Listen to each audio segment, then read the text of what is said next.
تاریخ صرف فتوحات گنتی ہے، دسترخوان پر پڑے انڈے، جیم اور مکھن نہیں۔ کیسے؟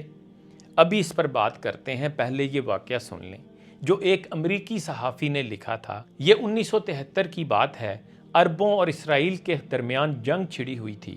ایسے میں ایک امریکی سینیٹر ایک اہم کام کے سلسلے میں اسرائیل آیا۔ وہ اسلحہ کمپنی کا سربراہ تھا۔ اسے فوراً اسرائیل کی وزیر اعظم گولڈا مائر کے پاس لے جایا گیا۔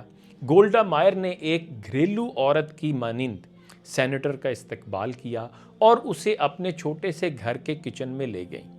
یہاں اس نے امریکی سینیٹر کو ایک چھوٹی سی ڈائننگ ٹیبل کے پاس کرسی پر بٹھا کر چولہے پر چائے کے لیے پانی رکھ دیا اور خود بھی وہیں آ بیٹھی، اور اس کے ساتھ اس نے طیاروں اور میزائلوں اور توپوں کے سودے پر بات شروع کر دی۔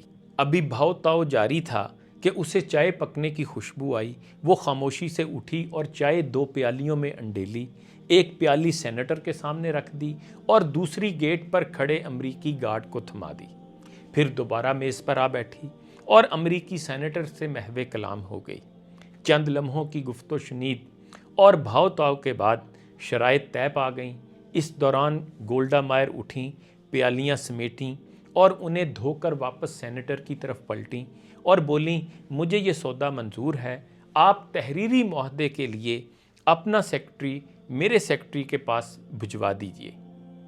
یاد رکھیں، اسرائیل اس وقت شدید اقتصادی بحران کا شکار تھا۔ جنگ میں اس وقت اس کی شکست یقینی تھی۔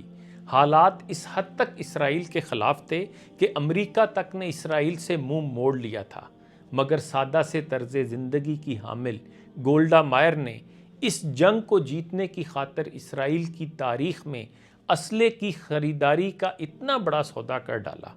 حیرت کی بات یہ ہے کہ خود اسرائیلی کابینہ نے پہلے پہل اس بھاری سودے کو رد کر دیا تھا۔ کابینہ کا موقف تھا کہ اس خریداری کے بعد اسرائیلی قوم کو 20 برسوں تک دن میں ایک وقت کھانے پر اکتفا کرنا پڑے گا۔ گولڈا مائر نے ارکان کابینہ کا موقف سنا اور کہا، آپ کا خدشہ درست ہے، لیکن اگر ہم یہ جنگ جیت گئے اور ہم نے عربوں کو پسپائی پر مجبور کر دیا تو تاریخ ہمیں فاتح قرار دے گی، اور جب تاریخ کسی قوم کو فاتح قرار دیتی ہے تو وہ بھول جاتی ہے کہ جنگ کے دوران فاتح قوم نے کتنے انڈے کھائے تھے اور روزانہ کتنی بار کھانا کھایا تھا، اس کے دسترخوان پر شہد، مکھن، جیم تھا یا نہیں، اور ان کے جوتوں میں کتنے سوراخ تھے یا ان کی تلواروں کے نیام پھٹے پرانے تھے۔ یاد رکھیے، فاتح صرف فاتح ہوتا ہے۔ گولڈا مائر کی دلیل میں اتنا وزن تھا کہ اسرائیلی کابینہ کو اس سودے کی متفقہ طور پر منظوری دینا پڑی، اور آنے والے وقت نے ثابت کر دیا کہ گولڈا مائر کا اقدام درست تھا۔ اور پھر دنیا نے دیکھا، اسی اسلحے اور جہازوں کی آنن فانن خریداری کے بعد یہودی عربوں کے دروازوں پر دستک دے رہے تھے، ان پر زبردست بمباری اور پیش قدمی کر رہے تھے، اور جنگ کا نقشہ بدل چکا تھا۔ عرب جنگ ہار گئے، اسرائیل جیت گیا۔ عربوں کے کئی علاقے اسرائیل کے قبضے میں آ گئے، جو کہ آج تک ہیں۔ جنگ کے ایک عرصہ بعد واشنگٹن پوسٹ کے نمائندے نے گولڈا مائر کا انٹرویو کیا اور سوال کیا، امریکی اسلحہ خریدنے کے لیے آپ کے ذہن میں جو دلیل تھی وہ فوراً آپ کے ذہن میں آئی تھی یا پہلے سے حکمت عملی تیار کر رکھی تھی؟ گولڈا مائر نے جو جواب دیا وہ آج کی مسلم دنیا کی آنکھیں کھولنے کے لیے کافی ہے۔ گولڈا مائر نے کہا کہ میں نے یہ استدلال اپنے دشمنوں یعنی مسلمانوں کے نبی یعنی محمد صلی اللہ علیہ وآلہ وسلم سے لیا تھا۔ میں جب طالبہ تھی تو مذاہب کا موازنہ میرا پسندیدہ موضوع تھا۔ انہی دنوں میں نے محمد صلی اللہ علیہ وآلہ وسلم کی سوانح حیات پڑھی۔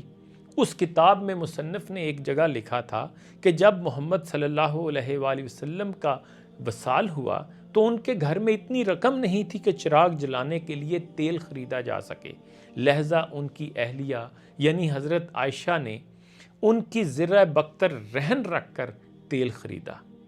لیکن اس وقت بھی محمد صلی اللہ علیہ وسلم کے حجرے کی دیوار پر 5 یا 7 تلواریں لٹک رہی تھیں۔ گولڈا مائر کا انٹرویو کرنے والے نامہ نگار نے مزید کہا، میں نے اس واقعے کے بعد جب تاریخ اسلام کا مطالعہ کیا تو میں عرب بدوؤں کی جنگی حکمت عملیاں دیکھ کر حیران رہ گیا، کیونکہ مجھے معلوم ہوا کہ وہ طارق بن زیاد جس نے جبرالٹر یعنی جبل الطارق کے راستے اسپین فتح کیا تھا، اس کی فوج کے آدھے سے زیادہ مجاہدین کے پاس پورا لباس تک نہیں تھا۔ وہ 72 گھنٹے ایک چھاگل پانی اور سوکھی روٹی کے چند ٹکڑوں پر گزارا کرتے تھے۔ یہ وہ موقع تھا جب گولڈا مائر کا انٹرویو نگار قائل ہو گیا کہ تاریخ فتوحات گنتی ہے، دسترخوان پر پڑے انڈے، جیم اور مکھن نہیں۔ گولڈا مائر کے انٹرویو نگار کا اپنا انٹرویو جب کتابی شکل میں شائع ہوا تو دنیا اس ساری داستان سے آگاہ ہوئی۔ یہ حیرت انگیز واقعہ تاریخ کے دریچوں سے جھانک جھانک کر مسلمانان عالم کو جھنجھوڑ رہا ہے، بیداری کا درس دے رہا ہے، ہمیں سمجھا رہا ہے کہ ادھڑی اباؤں اور پھٹے جوتوں والے گلہ بان 1400 برس قبل کس طرح جہاں بان بن گئے تھے، ان کی ننگی تلوار نے کس طرح 4 بر اعظم فتح کر لیے۔ اقبال نے کہا تھا، آہ وہ مردان حق، وہ عربی شاہ سوار، حامل خلق عظیم، صاحب صدق و یقین، جن کی حکومت سے ہے فاش یہ رمز غریب، سلطنت اہل دل، فقر ہے شاہی نہیں۔ ہم پازیٹو پاکستان